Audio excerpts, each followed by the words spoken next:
देवाय हरे परमात्मने प्रणतः क्लेशनाशाय गोविंदाय नमो नमः। कृष्णाय वासुदेवाय देवकी नंदनाय च नंदगोपकुमाराय गोविंदाय नमो नमः। शांताकारं भुजगशयनं पद्मनाभं सुरेशं विश्वाधारं गगनसदृशं मेघवर्णं शुभांगं लक्ष्मीकान्तं कमलनयनं योगभिर्ध्यानगम्यं वन्दे विष्णुं भवभयहरं सर्वलोकैकनाथं। यं ब्रह्मा वरुणेन्द्ररुद्रमरुतः स्तुवन्ति दिव्यैस्तवैः वेदैश्चाङ्गपदक्रमोपनिषदैः गावन्ति यः सामगा। ध्यानावस्थिततत्तदेन्द्रमनसा पश्यन्ति यः योगिनो यस्यास्तं न विदुः सुरासुरगणा देवाय तस्मै नमः। आप देख रहे हैं अनंत पत्र। मैं हूँ जयराम पांडे। पिछले 2 दिनों से भगवान श्री कृष्ण के मुख से, पद्मनाभ श्री कृष्ण के मुख से गाई गई भागवत कथा के बारे में हम अपने अनंत पत्र न्यूज़ चैनल के माध्यम से आप लोगों के बीच में प्रस्तुत कर रहे हैं। गीता का पहला अध्याय कहता है, पांडवों ने 12 वर्ष का वनवास समाप्त करके 1 वर्ष का अज्ञातवास समाप्त करके जब हस्तिनापुर आए तो अपना आधा राज्य मांगा। इस पे दुर्योधन ने आधा राज्य तो क्या, तीखी सुई के अग्रभाग के बराबर भी भूमि न देने के पर माता कुंती के आदेश पर पांडवों ने युद्ध को स्वीकार कर लिया। दोनों ओर से युद्ध की तैयारियां होने लगी। महर्षि वेदव्यास जी को धृतराष्ट्र बहुत पसंद थे, इसलिए उन्होंने धृतराष्ट्र के पास आकर के कहा कि यदि तुम युद्ध देखना चाहते हो तो मैं तुम्हें दिव्य दृष्टि दे देता हूँ। इस पर धृतराष्ट्र ने कहा कि मैं जन्म भर अंधा रहा, अब अपने कुल के संहार को कैसे देख सकता हूँ। व्यास जी ने कहा कि फिर ठीक है, मैं संजय को दिव्य दृष्टि प्रदान करता हूँ। ऐसा करने से आप युद्ध के समाचार जब चाहें तब संजय से पूछ सकते हैं। शोक दूर करने के लिए भगवान उधर क्या होता है, उधर शोक दूर करने के लिए भगवान ने अर्जुन को गीता का उपदेश दिया। और तब अर्जुन ने दोनों सेनाओं में अपने ही निजी कुटुंबियों को देखा और सोचा कि दोनों तरफ हमारे ही कुटुंबी मरेंगे। तब माता के कारण उनको शोक हुआ। भगवान श्री कृष्ण ने जब दोनों सेनाओं के बीच में रथ खड़ा करके अर्जुन से कहा कि तुम युद्ध को इच्छा से इकट्ठे हुए हो, इन कुटुंबियों को देखो। अब अर्जुन ने अपने कुटुंबियों को देखा। युद्ध क्षेत्रे महार्जुन वाच दुष्टम में स्वजनम कृष्ण यतुस्तमस्तुतम।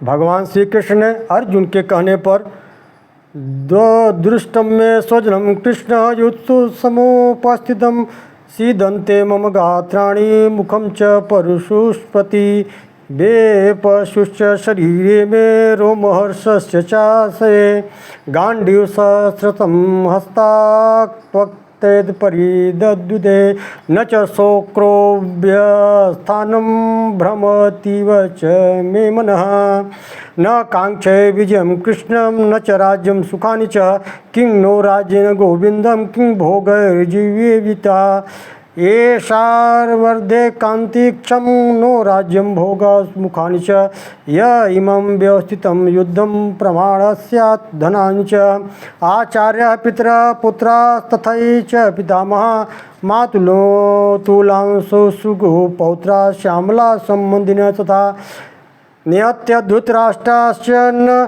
का प्रीति स्वजनार्दन पापमेवाश्रयेद्वास्त्वयेतानान्तनयति यस्मान्नाहमृतं यन्तु धर्माराष्ट्रान्निबन्धवान् स्वजनं हि कथं हित्वा सुखानि श्याम माधव यद्वन्ते च पश्यन्ति लोभोत हत चेतसः कुलक्षयं कृतं दोषं मित्रद्रोहे च पातकं कथं न ज्ञेयस्मानि पापास्त्यान्तिवर्तितं कुलक्षयं कृतं दोषं प्रयश्यति सिद्धि जनार्दनः कुलक्षयं प्रणश्यन्ति कुलधर्मा सनातनः धर्मे नष्टे कुलं कृष्णामधर्मोऽभिव्यच्युतः शंकरो नरकायश्च कुलध्यान कुलस्य च पतन्ति पितरो येषां लुप्तपिण्डोदकक्रिया अवेतयत् प्रतीत्याणे शस्त्र शस्त्रपाणयः धृतराष्ट्रारणे हन्तु क्षेमा क्षम्यम क्षम्यम भयोद। दोनों सेनाओं के मध्य अर्जुन ने देखा कि पितामह, आचार्य, मामा, भाई, पुत्र, पौत्र, मित्र, ससुर आदि अनेक संबंधियों के देखकर अर्जुन को मोह उत्पन्न हो गया। अर्जुन बोले, हे कृष्ण, अपने खास कुटुंबियों को युद्ध के लिए सामने खड़े हुए देख कर के मेरे अंग शिथिल पड़ रहे हैं, मुख सूख रहा है, शरीर कंपायमान हो रहा है, रोंगटे खड़े हो रहे हैं, हाथ से गांडीव धनुष गिर रहा है तथा त्वचा भी जल रही है, मेरा मन भ्रमित हो रहा है और मैं खड़े रहने में असमर्थ हूँ।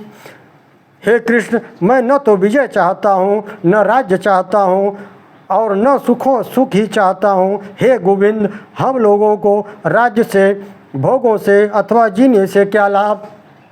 हम जिनके लिए राज्य भोग सुख चाहते हैं वे ही जब सबके सब लोग प्राणों की और धन आशा छोड़कर युद्ध के लिए खड़े हैं। हे भले ही मुझे मार डालें और अपने प्रियजनों को खो करके युद्ध कैसे करेंगे, वे भले ही मुझे मार डालें। हे मधुसूदन, हे त्रिलोकीनाथ, राज्य मिल भी जाए तो मैं भोग के क्या करूँगा? कुल का नाश होने पर सदा से चले आए कुल धर्म, कुल परंपरा नष्ट हो जाती है। कुल धर्म के नष्ट होने पर संपूर्ण कुल में अधर्म फैल जाता है। अधर्म के फैल जाने से कुल की स्त्रियां दूषित हो जाती हैं। स्त्रियों के दूषित होने से वर्ण संकर संतानें पैदा होती हैं। वह वर्ण संकर कुल घातियों, कुल का नाश करने वाले और संपूर्ण कुल को नरक में ले जाने वाला होता है तथा पिंड और पानी, श्राद्ध, तर्पण आदि की क्रिया से वंचित होना पड़ता है।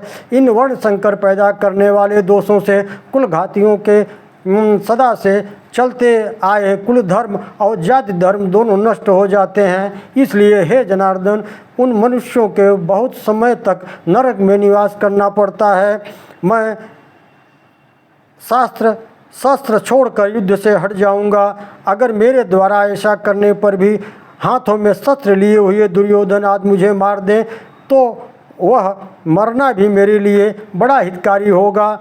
ऐसा कहने के बाद अर्जुन ने अपना बाण सहित धनुष का त्याग कर दिया और रथ के मध्य भाग में पीछे जाकर के बैठ गए। कृष्णाय वासुदेवाय देवकी नंदनाय च नंदगोप कुमाराय गोविंदाय नमो नमः। अच्युतम केशवम राम नारायणम कृष्ण दामोदरम वासुदेवम हरिम श्रीधरम माधवम गोपिका वल्लभम जानकी नायकम रामचंद्रम भजे। आप सज्जनों, आप लोग गीता शास्त्र का प्रथम अध्याय सुना जिसमें अर्जुन को मोह हुआ और वे युद्ध के मध्य में दोनों ओर से अपने कुटुंबियों को देखा और युद्ध करने से इनकार करते हुए अंत में रथ के पिछले भाग में बैठ जाते हैं। बोलो सच्चिदानंद भगवान श्री कृष्ण की जय।